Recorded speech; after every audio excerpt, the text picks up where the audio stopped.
All right, in this video, we're going to talk about critical density of the universe. So, critical density. Now, I'm not going to go through the derivation of this equation because I think most textbooks where you study this, you'll have a very standard kind of derivation that comes from classical physics. But I will explain actually the root of the equation, which is in terms of the energy. Now, obviously, the equation is this, the density, the critical density of the universe is 3h, where h is Hubble's constant, over 8 pi g, and that's the gravitational constant, 6.67 times 10 to the minus 11. So, what is the critical density? It's effectively a density of the universe. If we imagine the universe is a sphere, okay? So if you imagine the universe is a big sphere, so this is the universe with everything in it. So this critical density is derived from the idea that a certain density will give rise to proportions of energy that are equal to each other. I'll show you what I mean. So if you have enough density, then you'll have enough mass, which is going to create gravitational potential energy to kind of hold the universe in place. So you're going to get a gravitational potential energy. But obviously, so we know that the universe is expanding and we know that it's moving outwards. So we're going to have a kinetic energy as a result of that movement, which is outwards like this. Now, you'll notice that I've drawn these two arrows balanced. The idea is because you've got, in the center here, you've got a density that creates enough energy, or potential energy, through gravitational pull, that it counteracts the effect of the kinetic energy expanding the universe. And so we get this balance. And so there is a density at which the universe will reach at like an infinite point in time. There is a density that will suggest, okay, at this density, the universe will just stop expanding. It won't expand anymore, okay? So we'll just write that out down. So the critical density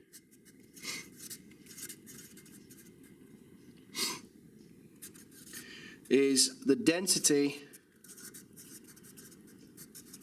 of the universe that would halt expansion. And actually, you'll be able to see in your textbook, most likely, if you're using this equation, there'll be a derivation that kind of derives the kinetic energy half mv squared and matches that up to the potential energy, gmm over r. So half mv squared and we'll say negative gmm over r are the two kind of energies. And when you set those as equal to each other, or effectively one is negative, so you get a total energy of 0, then this is what you can expect to happen, because the total energy of the universe has been reduced to 0 because of the potential and the kinetic, effectively their magnitudes being equal and acting to pull in that direction and push in that direction, and they're balanced. So critical density is the density of the universe that would halt expansion. And so this is the equation to allow you to work out that theoretical value. Well, obviously, you might be thinking, well, surely I just work out this value and there's never anything else. Well, true, except this is Hubble's constant, and Hubble's constant has changed over the years.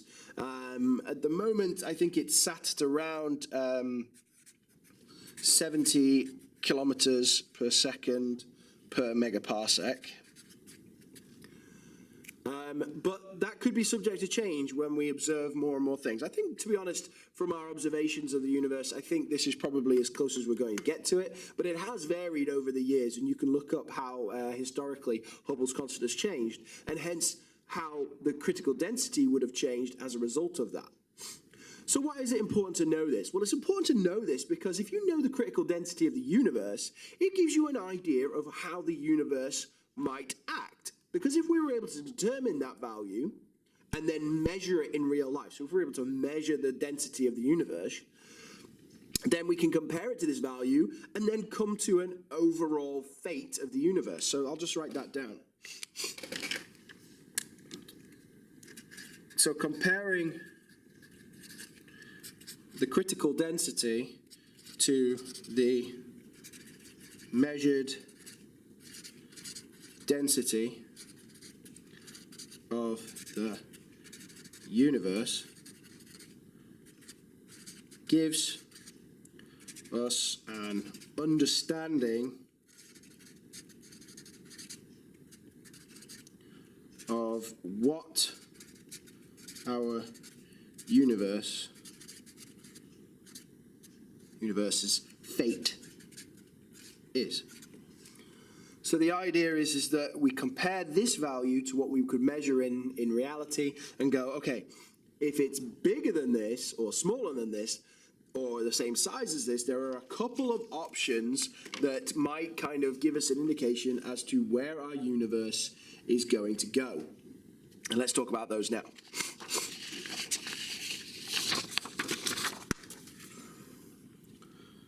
So the first kind of situation, and it's actually important to draw a graph of these because it relates to the cosmic scale factor, which you may have done in the past. So if we look at a graph of the cosmic scale factor,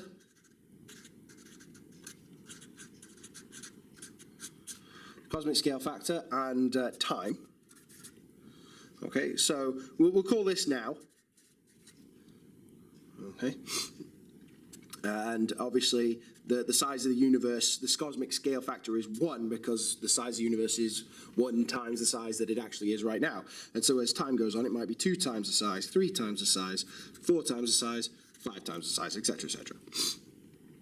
So based on whether or not the critical density is bigger or smaller than the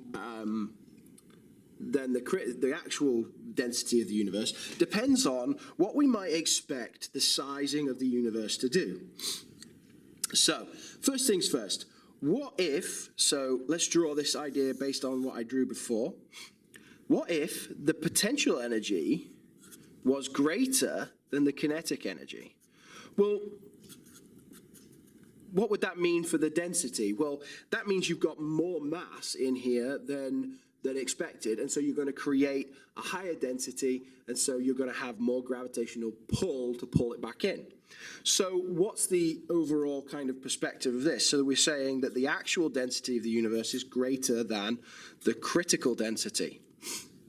So what would we expect that to do? Well, we would expect that to kind of follow a kind of, it will expand a little bit and then kind of contract again, something like that. Because what's going to happen is it might just go out from where we are, and then because the potential energy, once it hits, once we get to a certain point, that the density is just actually going to pull that right back in, okay? Obviously, we've got this because we are currently seeing the universe expanding, so we can't ignore the fact that we observe redshift. So we add in, so this is kind of helping to explain this as a possible outcome for the universe, that it's currently expanding, but the critical density being smaller than the actual density of the universe means that the universe is going to contract in on itself in what we all know as the big crunch. So that's possibility number 1. Possibility number 2,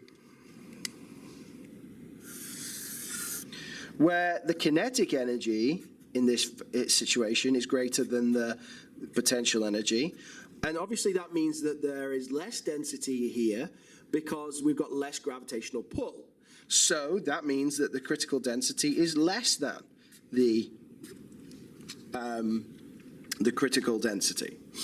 Well, what does that mean? Well, effectively what that means is that we are going to continue to expand forever and ever and ever and ever, and we are just never going to stop expanding. Okay, so the idea is that in this situation, we're just going to keep expanding forever.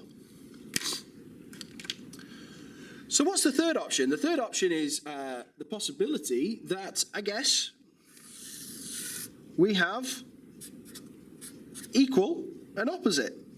So the critical density is equal to, let me just pull this up a little bit. So the density of the universe is equal to the critical density. Well, in this circumstance, what can we expect? Well, what it means is that eventually, because we see the universe expanding, eventually it will expand to a point where it will flatten out. And so it could flatten out anywhere, really, to maybe 2 times the size or 3 times the size, but it will flatten out. And so the universe will reach a certain size and then just stop expanding. So that's the crunch.